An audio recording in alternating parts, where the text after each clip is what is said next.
وہ تو میں چھوٹی ہوں اس لیے میں نے انہیں بھائی کی نظر سے دیکھا ہے، قسم سے اگر میں تھوڑی سی بھی دل سے یہی دعا نکلی کہ جب میری شادی کی باری آئی تو مجھے شاذل بھائی جیسا ہی دولہا چاہیے۔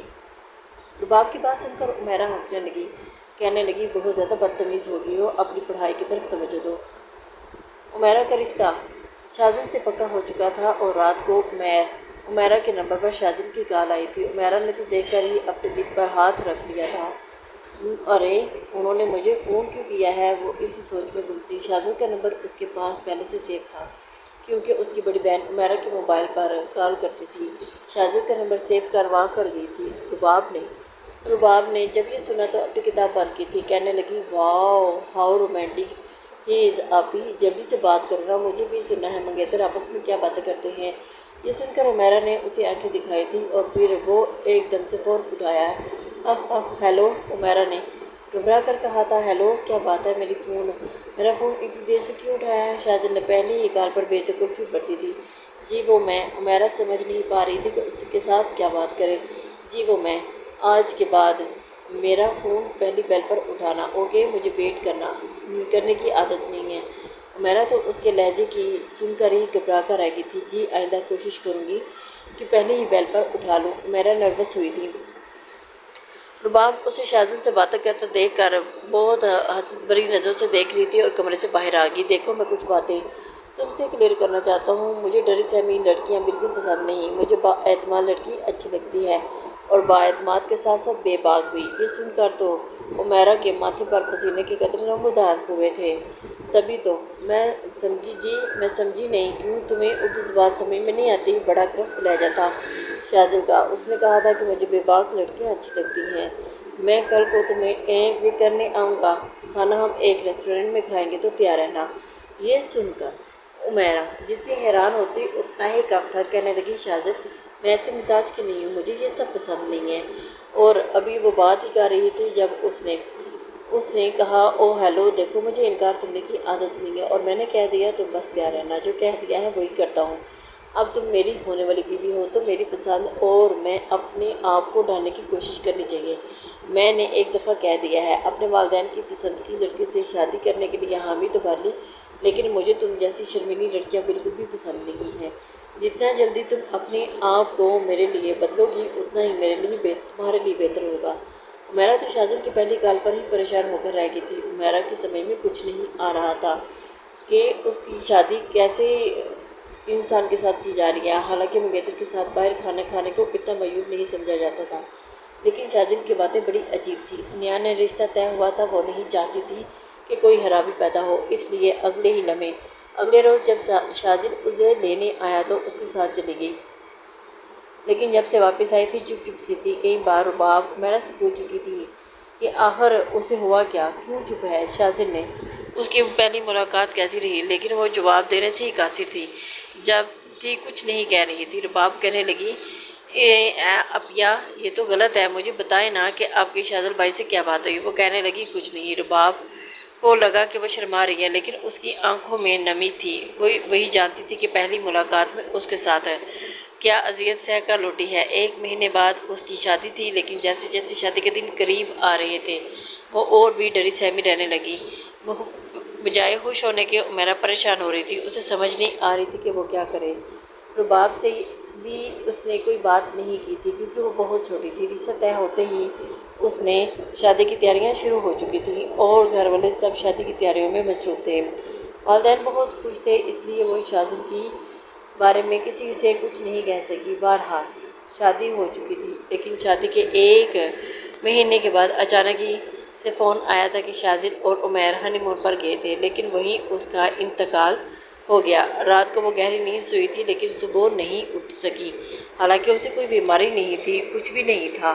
یہ صدمہ رباب اور اس کے گھر والوں کے لیے وہ ایک قیامت بن کر ٹوٹا تھا۔ رباب کا تو رو رو کر برا حال تھا اور اس کی والدہ کو بار بار غشی کے دورے پڑ رہے تھے۔ ایسے میں سب ان کو دیکھ کر بہت پریشان تھے، کسی کو کچھ تو پتہ نہیں تھا۔ جب شاذل عمیرہ کی میت واپس ساتھ لے کر لوٹا تو ایک احرام سمجھ گیا۔ شاذل بھی بہت رو رہا تھا، بظاہر تو یہی لگ رہا تھا کہ اسے بھی بہت دکھ ہوا ہے، لیکن رباب اسے عجیب نظر سے دیکھ رہی تھی، وہ رو رہا تھا۔ سوگ مناتے رہے۔ وقت گزرنے لگا۔ ابھی عمیرہ کے انتقال کے 2 ماہ بھی نہیں گزرے تھے جب ایک بار رباب شاذل کے آفس گئی تھی۔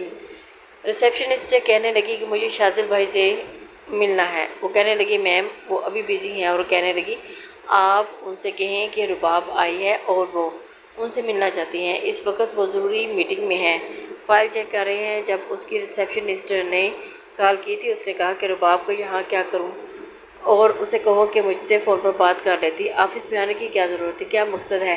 لیکن وہ ریسیپشنسٹ سے کہنے لگی کہ وہ ضد کر رہی ہیں کہ آپ سے یہیں ملنا ہے۔ شاذل نے کہا اوکے ٹھیک ہے، اسے اندر بھیجو۔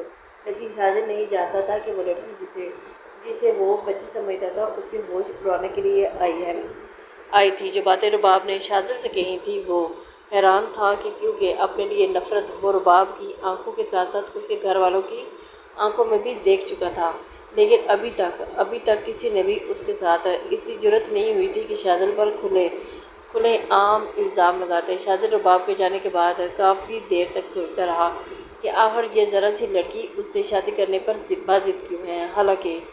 حالانکہ اس نے رباب کو ڈرانے کی کوشش کی تھی کہ وہ شاید اس کی باتوں سے ڈر جائے۔ وہ کافی دیر تک اسی کے بارے میں سوچتا رہا، اور سوچتے سوچتے وہ اپنی ایک پوائنٹ پر جا پہنچا تھا۔ رباب نے جب یہ بات اپنے والدین سے کہی تو وہ اسے حیرت سے دیکھ رہا تھا۔ وہ کہنے لگے کہ تمہاری بہن 1 مہینہ اس شخص کی سنگت میں نہیں رہ پائی، اور تم یہ ضد کر رہی ہو کہ تم نے اسی سے شادی کرنا چاہتی ہو۔